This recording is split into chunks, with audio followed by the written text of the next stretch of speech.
A reading from the book of the prophet Isaiah, chapter 30, the failure of alliance with Egypt. Woe to the rebellious children, declares the Lord, who makes plans which do not come from me, and make alliances not inspired by me, and so add sin to sin.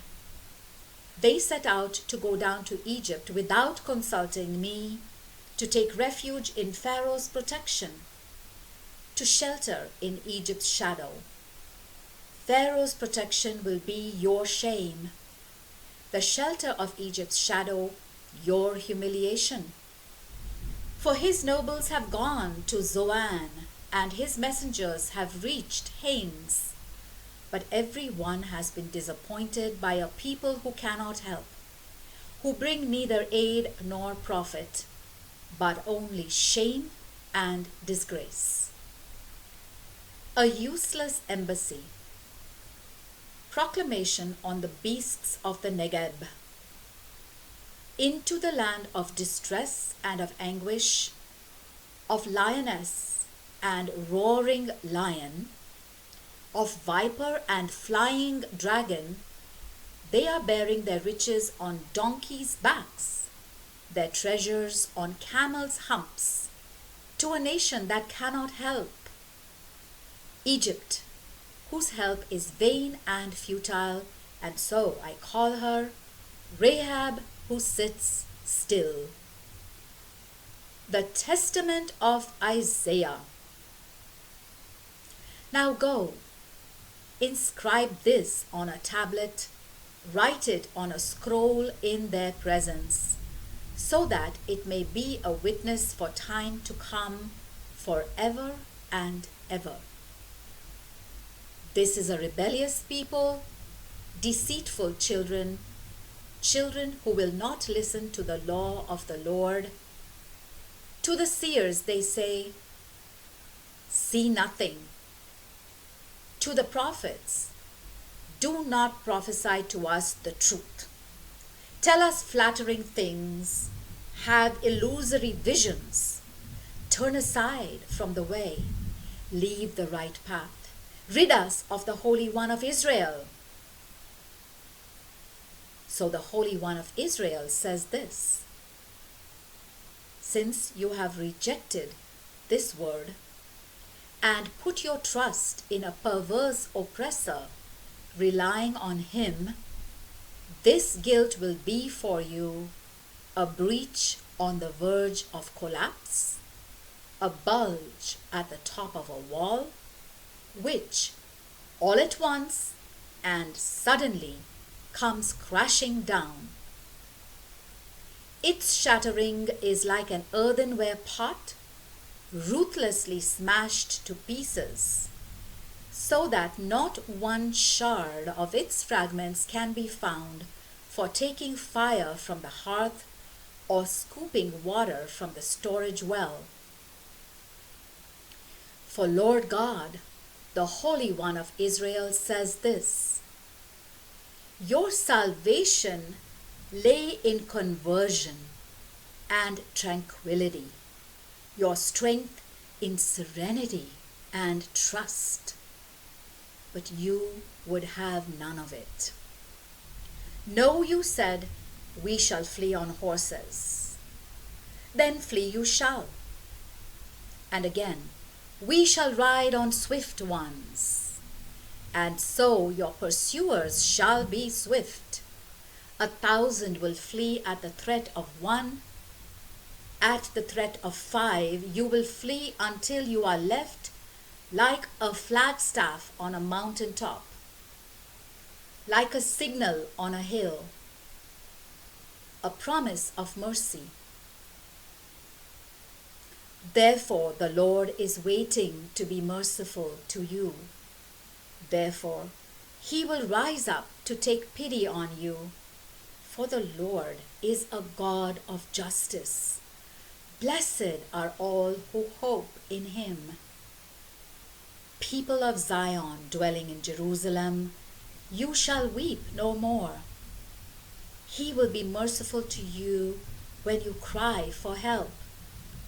When he hears it, he will answer you. Though the Lord has given you the bread of suffering and the water of distress, he who is your teacher will no longer remain hidden, and your eyes will see your teacher. Whether you turn to the right or left, your ears will hear these words behind you. This is the way. Keep to it. You will hold unclean your silver-plated idols and your gold-plated images. You will throw them away like filth, crying after them, "Away with you." He will send rain for the seed you sow in the ground, and the bread that the ground provides will be rich and abundant. On that day, your cattle will graze in wide pastures. Oxen and donkeys that work the land will eat wild sorrel for fodder, winnowed by the shovel and pitchfork. On every lofty mountain, on every high hill, there will be streams flowing with water. On the day of the great slaughter, when the strongholds fall, then moonlight will be bright as sunlight, and sunlight itself be 7 times brighter, like the light of 7 days in one. On the day the Lord dresses the wound of his people and heals the scars of the blows they have received. The punishment of Assyria. See, the name of the Lord comes from afar, blazing his anger, heavy his threat. His lips are brimming over with fury. His tongue is like a devouring fire.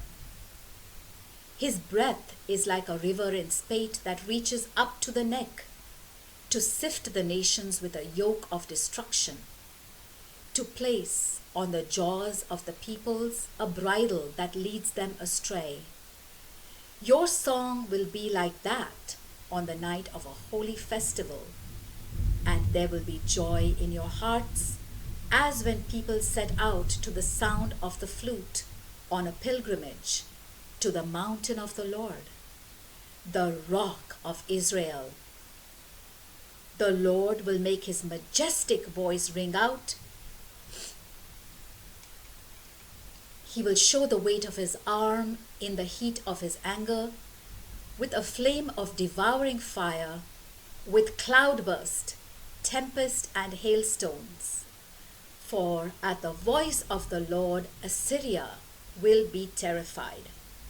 When he strikes with his rod, every stroke of the rod of punishment which the Lord lays on them will be to the sound of tambourines and harps in the battles which he will wage against him with uplifted hand, for his burning place has been ready since long ago.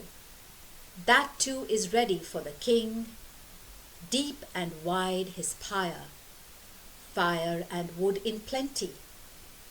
The breath of the Lord, like a stream of brimstone, will keep it burning. The word of the Lord.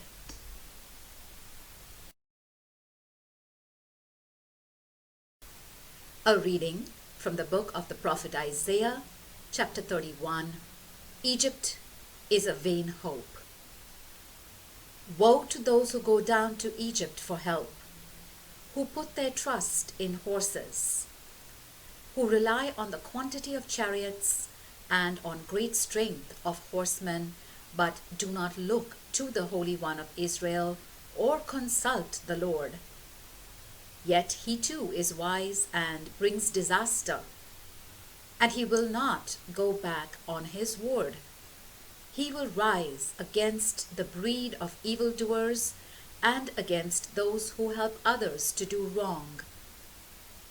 The Egyptian is human, not divine.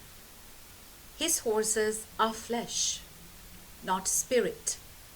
When the Lord stretches out his hand, the helper will stumble, the one helped will fall, and both will perish together. Assyria cannot help. Thus the Lord has spoken to me. As a lion or lion cub growls over its prey when a band of shepherds is called out against it, and is not frightened by their shouting or cowed by their noise, just so will the Lord Sabaoth descend to do battle on Mount Zion and on its hill. Like birds hovering overhead, so will the Lord Sabaoth protect Jerusalem. He will protect and save it. He will support and deliver it. Children of Israel, come back to the one you have so deeply betrayed. For on that day, each of you will throw away the idols of silver and the idols of gold, which your own sinful hands have made. Assyria will fall by the sword, not that of a man, by the sword, not that of a man, he will be consumed. He will flee before the sword, and his young people will be put to forced labor. His stronghold will pass away in terror. His officers flee in fear from the standard, declares the Lord, whose fire is in Zion, whose furnace is in Jerusalem. The word of the Lord.